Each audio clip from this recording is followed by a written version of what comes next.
नमस्कार मेरा महेंद्र वासियों, यानी महाराष्ट्र के राज्य के सभी लोग। मैं ये नहीं पूछूंगा कि आप लोग कैसे हो, कि मुझे ये पता है कि पूरे देश में कोई भी अभी ठीक नहीं। बस मेरा मुद्दा यही है कि वैक्सीन हर एक जगह लग रही है, लेकिन 18 से 44 वर्ष के लोगों को वैक्सीन क्यों नहीं मिल रही है? क्या 18 से 44 वर्ष साल के जो लोग हैं उन लोगों को वैक्सीन की जरूरत नहीं है?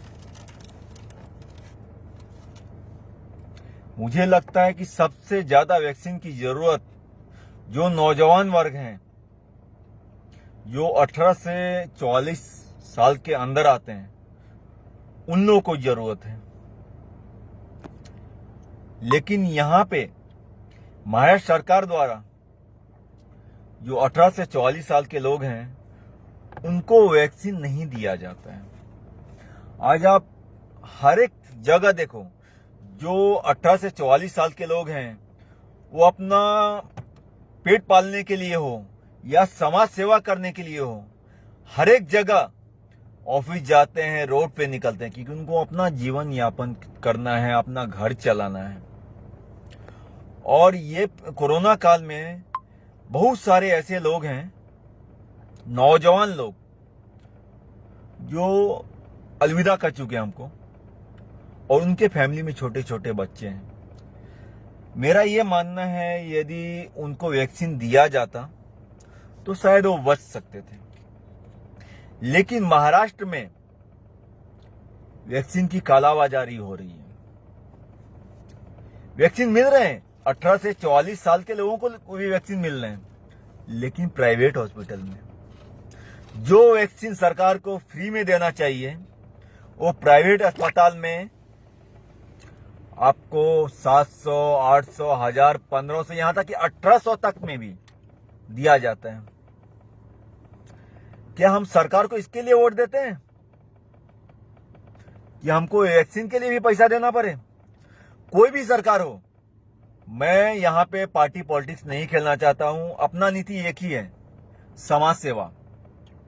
कोई भी सरकार हो, या केंद्र सरकार हो या राज्य सरकार हो, हमारा घर नहीं चलाती है। हाँ, लेकिन हमारे एक वोट से उनका घर चलता है। आज सबसे पहले महाराष्ट्र सरकार को नौजवान को देखना चाहिए कि नौजवान हुई देश का भविष्य है। यदि वो सुरक्षित रहेंगे तो सब होगा। आज मैं मीरा भाईंदर की बात लेता हूं, थाने डिस्ट्रिक्ट की। हम थाने में आते हैं। यहां पे भी 18 से 44 वर्ष के लोगों के लिए वैक्सीन की सुविधा थी और दी गई है प्राइवेट अस्पताल में या थाने के अलग जगह में सरकारी वैक्सीन सेंटर में दिए होंगे। लेकिन मीरा भाईंदर में क्यों नहीं आया? मीरा भाईंदर में इसलिए नहीं आया कि मीरा भाईंदर में भाजपा की सत्ता है। किस तरह भाजपा बदनाम हो, और ये मैं पूरे महाराष्ट्र की बात बता सकता हूं। जहां जहां महाराष्ट्र सरकार के ये जो क्या बोलते हैं अपना मिली भगत के वो सरकार का महाविनाशकारी सरकार की, जहां जहां नहीं, मैं महाविनाशकारी बोलता हूं, जहां जहां उनकी सत्ता है, हर एक जगह उन्होंने 18 से 44 वर्ग के लोगों के लिए वैक्सीन मुहैया कराया है। और सारे डिटेल मेरे पास है, और ये डिटेल सिर्फ मेरे पास ही नहीं, आप लोगों के पास भी आ सकती है। गूगल है ना, आजकल सबका माई बाप हो चुके हैं। आप लोग भी सर्च कर सकते हैं, मुझे बताने की जरूरत नहीं। तो आखिर नौजवान को नदारद क्यों किया जाता है? अभी भी आप जिस शहर में हो, महाराष्ट्र के जिस शहर में होगे ना, रोड पे यदि निकल के देखोगे ना, तो सिर्फ और सिर्फ 18 से 44 साल के लोग ही मिलेंगे आपको। और मैंने इसलिए लेटर बनाया है आज कि कल मैं हमारे मीरा भाईंदर सर के माननीय आयुक्त दिलीप ढोले जी हैं, उनको सौंपूंगा। उसमें प्रति में मैंने जो महाराष्ट्र के माननीय मुख्यमंत्री हैं उद्धव ठाकरे साहब, उनको भी, और जो स्वास्थ्य विभाग के मंत्री है राजेश टोपे साहब, उनको भी मैंने लिखा है कि पूरे मीरा भाईंदर सहित पूरे महाराष्ट्र में 18 से 44 साल के लोगों को सबसे पहले प्राथमिकता देनी चाहिए, उनको वैक्सीन लगनी चाहिए। अगर क्यों नहीं लग रही है, क्या कारण है? जो भी वैक्सीन के प्राइवेट कंपनियां हैं, उनको ने महाराष्ट्र सरकार कैसे ऑथराइज किया कि आप लोग बेचो, खुलेआम प्राइवेट हॉस्पिटल में वैक्सीन बेचो? क्या उनका कोई लायबिलिटी नहीं है? सिर्फ वोट के लिए लायबिलिटी है? यही गरीब जनता है जो आपको वोट दे के जिताती है, और ये जनता का ये तीसरी नजर खुल गई ना, तो आप कहीं का नहीं रहोगे। और उद्धव साहब, ये सिर्फ आपके लिए नहीं बोल रहा हूं, मेरे अंदर एक बीमारी है समाज सेवा की। मैं पॉलिटिक्स में जरूर जुड़ा हूं, और मैं भाजपा का नीति भी अपनाता हूं। नीति बोले तो समाज नीति, राजनीति नहीं। मैं उस आधार पे काम कर रहा हूं जो मोदी जी का नीति है ना, सबका साथ सबका विकास, मैं वही फॉलो अप कर रहा हूं।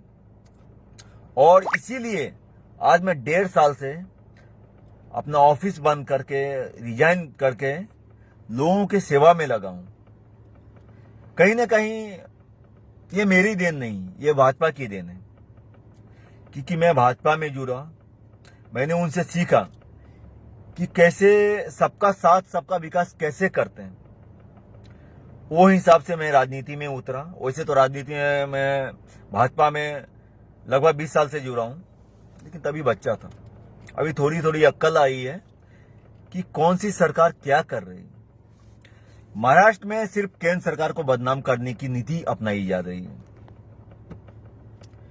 यहां पे मान के चलो, आपने कोई गाड़ी खरीदा, शोरूम से गाड़ी निकाले, तो शोरूम वाले ने आपको गाड़ी दे दिया, लेकिन उसको कैसे चलाना है डिपेंड ऑन यू, आपके ऊपर है। यदि आपने कहीं गाड़ी ठोक दिया, ये आपकी जिम्मेवारी है। केंद्र सरकार से हर एक चीज मुहैया कराई जा रही है, लेकिन राज्य सरकार सिर्फ अपना चला रही है। जहां उनकी सत्ता है, जहां उनको लगे कि हमको ये सुविधा देनी चाहिए, वही सुविधा दे रहे हैं। जहां उनको पता चला कि यहाँ पे भाजपा के लोग हैं या भाजपा की सत्ता है, वहां पे सुविधा नहीं दी जा रही है।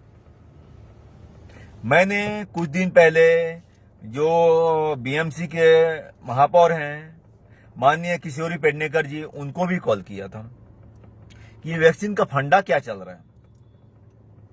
जनता को सरकार कुछ नहीं देती। जब उनको जरूरत हो ना, वोटिंग के लिए कैंप लगाए, घर घर जाए, ऐसा, अरे मेरा मोबाइल हाथ में नहीं होता, ऐसा हाथ जोड़ के भीख मांगे। मैं भीख की बात करता हूं कि जनता सरकार के बदौलत नहीं है, सरकार जनता के बदौलत है। हाथ जोड़ के भीख मांगती है कि मुझे वोट दो, ये करूंगा। क्या किया महाराष्ट्र सरकार ने? क्या किया? मुझे महाराष्ट्र सरकार बता दे, ये कोरोना काल में मैंने जनता के लिए एक काम किया है। कुछ नहीं, कि टोटल काम केंद्र से आता है। केंद्र से बोलते हैं ना, खाना पका के देना, वो दिया जाता है। परोसने का काम किसका है? राज्य सरकार का। यदि इनको सब कुछ ठीक ठाक भी मिले ना, तो बदनाम करने की आदत है इनकी केंद्र सरकार। लेकिन मुझे ये लगता है कि कहीं ना कहीं महाराष्ट्र सरकार के ऊपर पहले जो केंद्र सरकार की या मोदी जी की हाथ थी, उसकी बदौलत अभी भी वो सरकार चला रहे हैं महाराष्ट्र में। मुझे देखिए, मैं भाजपा में हूं, आप लोगों को क्षमा प्रार्थी हूं यदि मैंने कुछ गलत बोला हो। मुझे सिर्फ महाराष्ट्र की जनता या मीरा भाईंदर सर की जनता, उसमें बीजेपी हो, कांग्रेस हो, शिवसेना हो, आम आदमी हो, कोई भी हो, पूरे महाराष्ट्र की जनता, मीरा भाईंदर की जनता हमारा परिवार है। तो मैं सबकी सुरक्षा चाहता हूं। तो मैं अंततः यही आग्रह करना चाहूंगा कि अभी मीरा भाईंदर में मान के चलो, अभी तक तो गूगल पे 2011 की जनगणना दिखा रही है, लेकिन मेरे हिसाब से मीरा भाईंदर सर में लगभग 18 लाख की आबादी है। 18 लाख की आबादी में मान के चलो आप 40% तो नौजवान रहेंगे या 18 से 44 साल के लोग रहेंगे। क्या वो लोग समाज सेवा नहीं करते हैं? क्या वो लोग घर से बाहर नहीं निकलते हैं? क्या उनकी वैक्सीन की जरूरत नहीं है? उनको सबको जरूरत है। लेकिन महाराष्ट्र सरकार 45 एबव को ही वैक्सीन क्यों दे रही है और 45 के नीचे को भी वैक्सीन दे रही है? लेकिन वो कहीं ना कहीं कालाबाजारी है। मैंने लेटर बनाया हुआ है कि जितने भी प्राइवेट हॉस्पिटल में 1000-1500 दे के वैक्सीन लग रही है वो सबको बंद किया जाए। अभी ये कोरोना काल में किसी के पास रोजगार नहीं है और वो वैक्सीन के लिए 1000-1500 कहां से भरेगी? किसी को यहां पे खाने के लिए पैसा नहीं है। फिर भी महाराष्ट्र सरकार को ये नहीं दिख रही है कि उन गरीब मध्यम वर्गीयों को सुविधा दिया जाए, चाहे कोई भी साल के लोग रहें, 18 से 45 साल या 45 साल से 100 साल या 100 से 110 साल, सबको यहां पे वैक्सीन की सुविधा दी जानी चाहिए।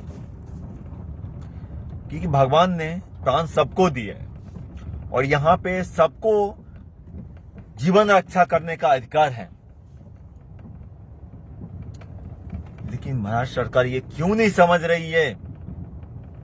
मैं तो अभी भी बोलता हूं, यदि मैं पार्टी में रह के कैपेबल नहीं हूं ना, तो मुझे लोग बोले कि आप कैपेबल नहीं हो, रिजाइन कर दो। मैं कल का कल रिजाइन कर दूंगा। मैं तो छोटा मोटा कार्य करता हूं। लेकिन जो महाराष्ट्र के करोड़ों जनता का जिनको ध्यान रखना चाहिए, वो क्या कर रही है? क्या उनको रिजाइन नहीं देना चाहिए?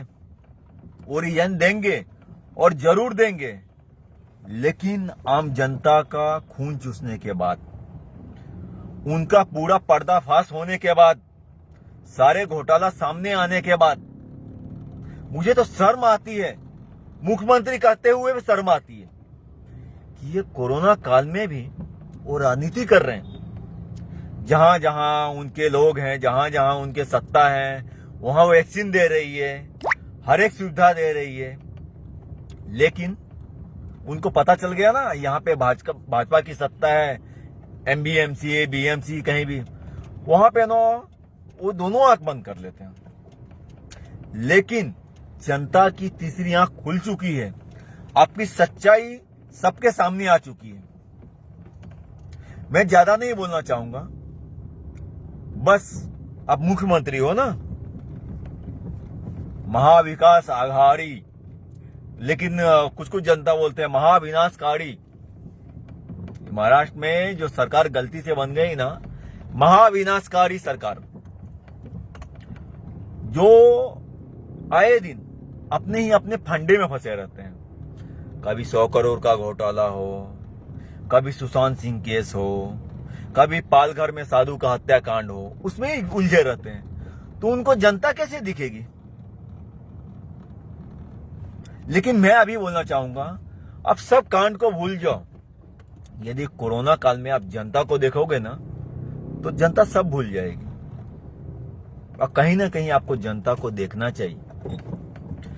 मुझे वो चाइना का वीडियो मैंने देखा था, वीडियो वायरल हुआ था कि लाइन में लगे हुए वैक्सीन के लिए। यहां पे तो 18 से 44 वर्ग के लोगों को लाइन में लगने का मौका भी नहीं, सीधा फिट्टूस, वैक्सीन नहीं है, घर पे बैठो या बाहर घूमो, कोरोना हुआ, हॉस्पिटल में एडमिट हो, मर जाओ। आखिर क्यों? नौजवान है तो भविष्य है, और नौजवान है तो देश है। इसके लिए नौजवान का ख्याल रखो आप।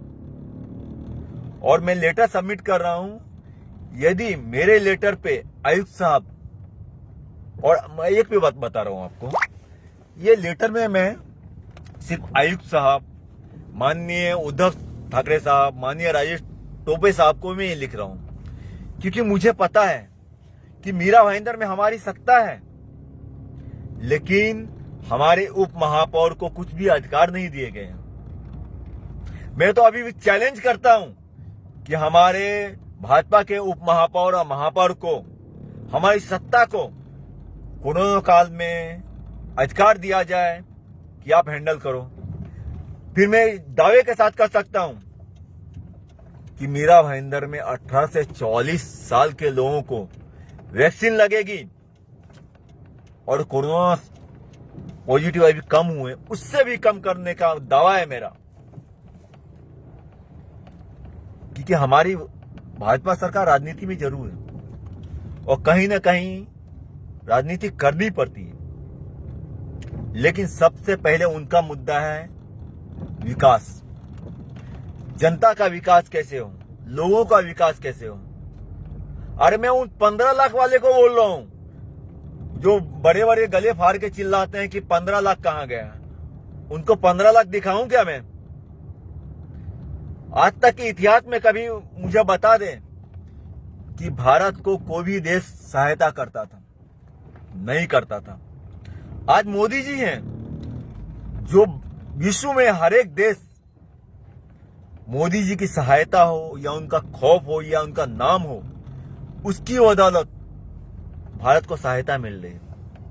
कुछ लोग बोल रहे हैं कि मोदी जी ने वैक्सीन का माल पूरा वैक्सीन भेज दिया विदेश में।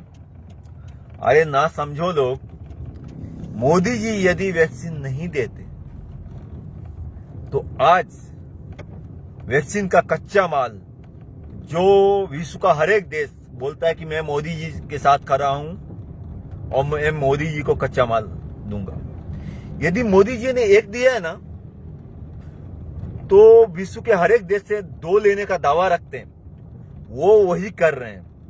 यदि मोदी जी ने एक शिपमेंट विदेश में भेजा है ना तो विदेशों से 10 शिपमेंट मंगा रहे हैं, जिसकी बदौलत लोग वैक्सीन ले रहे हैं, ऑक्सीजन ले रहे हैं, वेंटिलेटर का फायदा उठा रहे हैं, या कोई भी कोरोना काल में जो भी दवा है, जो भी सुविधा है, उसका फायदा ले रहे हैं। लोगों को ये नहीं दिखता, यहां पे खाली शो साइनिंग चल रही है। अभी मैंने उद्धव साहब का कोकण दौरा देखा था, उसमें उन्होंने बहुत समय बिताया। क्या कोकण वाले को क्या सुविधा मिली, कोई मुझे बता सकता है? मैं तो चैलेंज करता हूं कि ये महाविनाशकारी सरकार का कोई भी मंत्री हो, मेरे सामने बैठे और बता दे इस कोरोना काल में महाराष्ट्र सरकार ने क्या किया है। राजनीति नहीं खेलूंगा मैं सिर्फ समाज को देखूंगा कि समाज के लिए या बीजेपी हो या शिवसेना हो या कांग्रेस क्या किया है। मैं उस मुद्दे पे बात करूंगा कि मैं ग्राउंड लेवल का कार्य करता हूं और जितनी सरकार को नॉलेज नहीं रहेगी ना समाज के बारे में, उतना मुझे नॉलेज है कि मैं रोज घर से बाहर निकलता हूं ना तो लोग मुझे बोलते हैं भाई आज ये वैक्सीन की तकलीफ है, आज इधर सैनिटाइजर की तकलीफ है, अनेकों तरह की तकलीफ बताते हैं और मैं डेली फॉलो करता हूं। क्या महाराष्ट्र सरकार को कोई आम जनता बोलने जाएगा साहब मुझे वैक्सीन लेनी है, मुझे वैक्सीन नहीं मिल रहा है, मेरे घर में सैनिटाइजर करनी है, मेरा लाइट बंद है, मेरे इधर पेस्ट कंट्रोल नहीं हुआ है? नहीं, उनको उनके जो है ना चमचे ही बोलूंगा, क्योंकि ये महाविनाशकारी सरकार के जो लोग हैं ना हमें चमचे बहुत बोले हैं। और चमचा क्या है ना मैं उनको बताना चाहूंगा, हम चमचे नहीं है, कहीं ना कहीं हम आरएसएस के बेस पे चलते हैं। आरएसएस का बेस क्या था? समाज सेवा, और कहीं ना कहीं बीजेपी भी आरएसएस से जुड़ी हुई है। तो मैं नहीं, हम लोग वही समाज सेवा कर रहे हैं कि लोगों को किस तरह सुरक्षा दी जानी चाहिए, लेकिन यहां हमारी कुर्सी कैसी बसनी चाहिए। हमको तो कुर्सी से प्यार है भाई।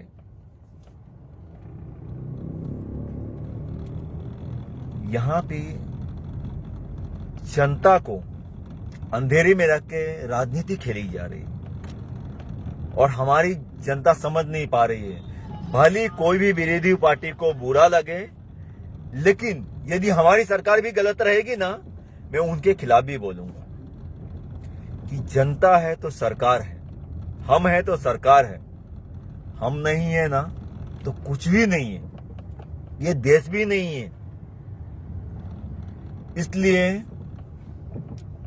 मैं महाराष्ट्र के माननीय मुख्यमंत्री उद्धव ठाकरे साहब, स्वास्थ्य विभाग के मंत्री माननीय राजेश टोपे साहब, मीरा भाईंदर आयुक्त माननीय श्री दिलीप ढोले साहब से आग्रह करना चाहूंगा कि जल्द से जल्द मीरा भाईंदर में 18 से 44 साल के लोगों को वैक्सीन की सरकारी तौर पे, प्राइवेट नो प्राइवेट, वैक्सीन की सुविधा देनी चाहिए, जिससे नौजवान सुरक्षित रहें और लोगों का सेवा कर सकें, अपना परिवार चला सकें। और महाराष्ट्र के हर एक नौजवान को भी बोलना चाहूंगा, यदि आपको वैक्सीन नहीं मिल रही है ना, तो मेरी आवाज शायद दूर तक नहीं जाएगी। आप लोग भी आवाज उठाओ, एक है तो अनेक है।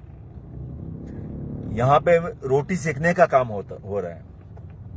और जहां तक बात है नौजवानों की, नौजवानों को सीढ़ी बनाया जाता है, उन लोगों को सीढ़ी बना के अपनी सरकार बनाई जाती है, वोट इकट्ठा किया जाता है, उनको झंडा लेके घुमाया जाता है, लेकिन नौजवान के बारे में सोचा नहीं जाता है। इसलिए आप लोग इस मुहिम के खिलाफ मेरा साथ दो। और ये मुहिम में अकेले के लिए नहीं लड़ रहा हूं। मुझे जब भी जरूरत होती है ना, ये कोरोना काल में, तो मीरा भाईंदर की हर एक जनता मेरा परिवार है, चाहे भाजपा की हो या कांग्रेस की हो या शिवसेना की या आम आदमी की हो। कोई मुझे कॉल करता है तो मैं ये नहीं पूछता हूं कि आप कौन से पार्टी को, सबसे पहले मैं ये पूछता हूं कि आपको क्या तकलीफ है। जहां तक यथासंभव मुझे जो उनको सहयोग करना होता है मैं करता हूं। और ये पूरे मीरा भाईंदर नहीं, मुझे बॉम्बे से भी कॉल आते हैं, थाने डिस्ट्रिक्ट के हर एक एरिया से भी कॉल आते हैं, यहां तक कि मुझे दिल्ली और बिहार से भी कॉल आते हैं। मेरी जितनी पावर है, मेरी जितनी क्षमता है, मैं हर एक लगा देता हूं, क्योंकि यहां पे देश की जनता सुरक्षित है। और मुझे लगता है कि महाराष्ट्र सरकार यदि मेरी सोच से चले ना, तो उनके सरकार को भी फायदा होगा और लोग भी बचेंगे, लोग भी सुरक्षित रहेंगे। अंततः मैं आप लोगों से विदा लेना चाहूंगा। यदि मेरी बात सच्ची लगी रहेगी तो मेरे पोस्ट को लाइक करना, शेयर करना और कमेंट जरूर करना कि मैं कोई राजनीति नहीं खेल रहा हूं और मुझे कोई राजनीति का कीड़ा भी नहीं काट रहा है। मुझे बस ये देखना है कि शहर के, राज्य की, देश के नौजवान कैसे बचें और बचने के बाद लोगों की सुरक्षा करने के लिए मैदान में कैसे उतरे। धन्यवाद, नमस्कार।